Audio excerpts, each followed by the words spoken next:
change Instagram picture after posting. So today in this video I'll be showing you how can you change your Instagram picture even after posting. But before that, subscribe to our channel and hit the bell icon for more updates from us. Now let's get into the video. So first thing is you need to be on your Instagram like this, from where you'll be able to explore the various posts or reel over here. So first you need to reach out to the post which you want to change.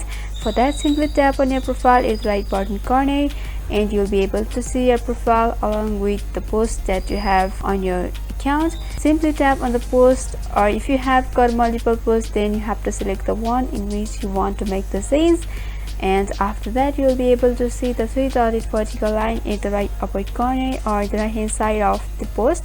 Simply tap over there, and by doing that you'll be able to see these various options. Simply tap over the edit, and if you tap over the edit, you'll be able to edit the description or the caption of the post. But unfortunately you cannot change the picture once you have posted.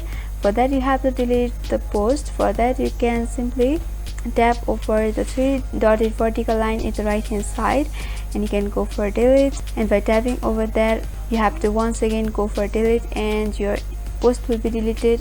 And once again you can post the pic which you want to change or replace. So this is how you do. I hope this video was helpful. If you have got any queries regarding this video, then you can mention down below in the comment section. Thanks for watching.